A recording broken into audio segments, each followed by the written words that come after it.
Dragi moji, dobrodošli u još jedan moj video. Evo, danas ćemo se pozabaviti jednom drugom temom, a to je koju sam možda trebao i prije još koji dan analizirati, ali evo, nisam htio, nekako sam više htio ovako hladnije glave, još pogotovo jer nam sada dolazi najveći hrvatski derbi, onaj Hajduka i Dinama. Ali prije nego što ću zapravo nekako govoriti o toj utakmici, to možete pogledati u sljedećem videu. Danas bi se pozabavio jednom tematikom vezano za Ivušića. I sam naslov govori, što sam i dao za ovaj video, posljednja šansa. Zašto to tako govorim? Govorim iz jednog prostog razloga jer svi smo svjesni zapravo koliko Ivica Ivušić griješi na golu Hajduka. I to ne bi, na primjer, bilo čudno da je u pitanju vratar sa takvim pedigreom koji je došao u naš klub.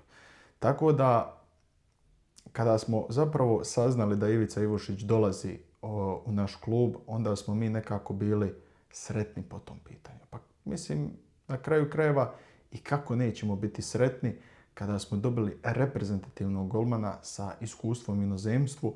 Također je branio i za ciparski Pafos koji je zabilježio jako dobre rezultate u europskim natjecanjima, pogotovo prošle sezone u konferencijskoj ligi, a to se zapravo i prebacilo dalje jer ove sezone igraju i Ligu prvaka, tako da doći iz jednog takvog kluba koji je zabilježio europske rezultate u Hajduk, reprezentativni golman je zapravo hrvatske reprezentacije, je doduše treći izbor, ali ovako na prvu kada je potpisan, to je bilo odlično, to je bilo sjajno, to je bilo, ne možemo reći euforično, ali mogli smo nekako pretpostaviti da smo riješili pitanje vratarske te pozicije. Znamo da smo imali problema sa Lučićem, Silić je mlad, iako na neki način ako je u pitanju godina stabilizacije, prije bih možda njemu pustio priliku da se on razvija jer bi mogli na kraju ga i prodati za par miliona.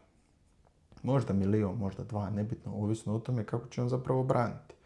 Ali evo, odluka je pala na Ivušiću, imamo tu i Rebića, uz Livaju, Krovinovića, tu je i Šarlija.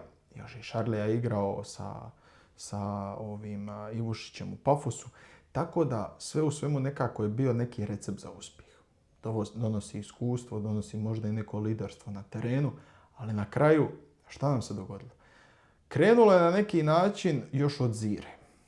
Primiti onakav pogodak iz mrtvog kuta, gledao sam po portalima, po društvenim mrežama, komentare raznih ljudi, više je tu koji je zapravo na neki način osuđivalo Ivušića, a bilo i oni koji su branili ga.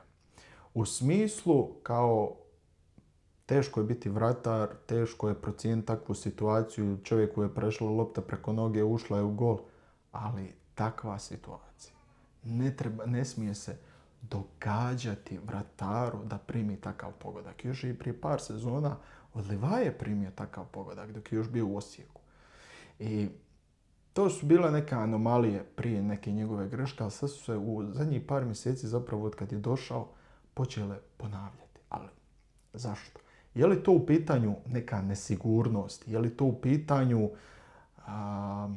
ne znam šta bi moglo biti drugo u pitanju. Mislili smo da dobivamo gotovog vratara koji može u određenim situacijama koje su stani pani zapravo da riješi utakmicu, odnosno da ide u našu korist, a ovako ispao nam je na neki način sličan teret kao što je i Lučić bio.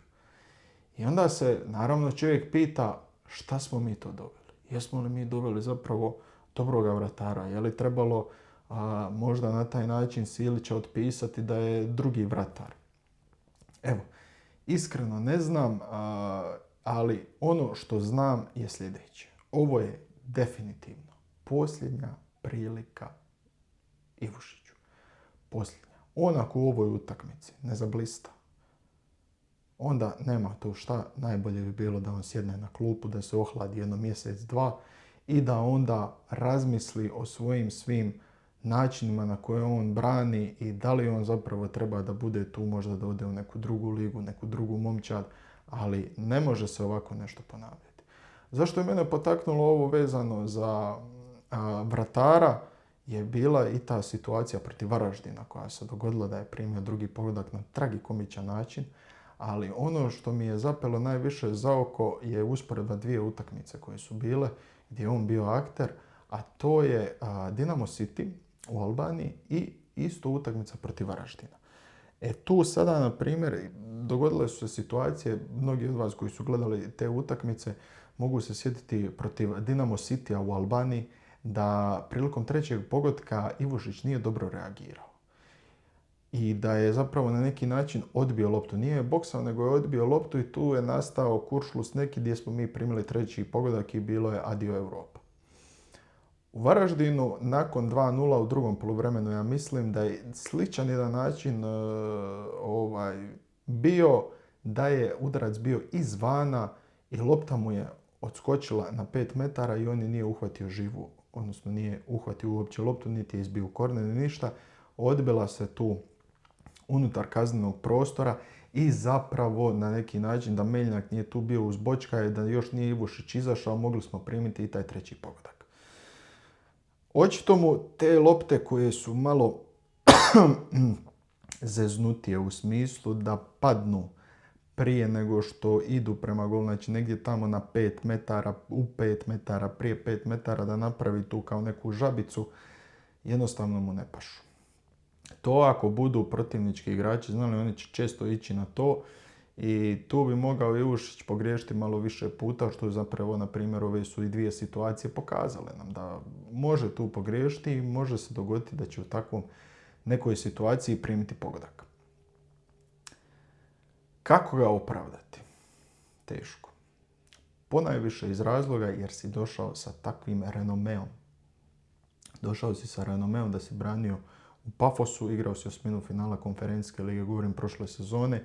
Taj klub Pafos je sada u Ligi prvaka i još si reprezentativni golman, ok, jesi treći golman, ali ima tu neku svoju težinu.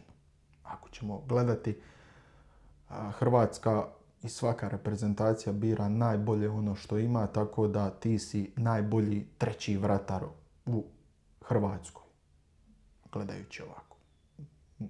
Neki se mogu složiti, neki se ne trebaju složiti, ali tako gledajući sve reprezentacije biraju najbolje ono što imaju. I ispada da je Ivušić zapravo treći golman Hrvatske. Zašto on ima tako loše reakcije? Zašto on ne može i to na neki način riješiti? Ne možemo mi, na primjer, njemu oduzeti gdje on zna fantastično reagirati kada su mrtve šanse. Pogotovo smo to vidjeli protiv Dinamo Citya, gdje on 2-3 mrtve šanse skinuo koje niko nije očekivao da će se to dogoditi. Ali opet s druge strane imaš ove neke stvari gdje zabrlja to sve. Ne znam što bih rekao, ali ovo mu je definitivno posljednja prilika, barem u mojim očima, jer ako sada ne obraniš, dobro, trebao bi preseliti na klupu. Trebao bi barem donijeti remi protiv Dinama, znači da najbitnije da tvoja mreža bude netaknuta, da ne dobiješ taj pogodak. Sad, hoće li on to izvesti ili neće, ovo je zapravo pravi test, a ujedno i najteži test. Jer igraš protiv najbolje ekipe u domaćem prvenstvu.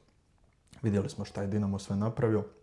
Ne može se to reći da Dinamo u ovome trenutku kadrovski nije najširi i možda najbolji. Stanje na tablici govori da smo tu al pari, ali ova utakmica će puno odlučiti o nekoj Ivušićevoj sudbini na vratima Hajduka. Evo, ja bih volio čuti vaše mišljenje, što vi mislite o ovome. Smatrate li da je Ivušić treba dobiti priliku i za ovu utakmicu ili bi odmah bacili Silića u vatru? Smatrate li da bi možda trebao ostati i prvi vratar nakon ovoga derbija? Evo, općenito neko mišljenje o Ivušiću, kako ga vi vidite, kako vi vidite sve ovo. Ja ću se potruditi svima vama odgovoriti, a do sljedećeg videa vidimo se i uživajte.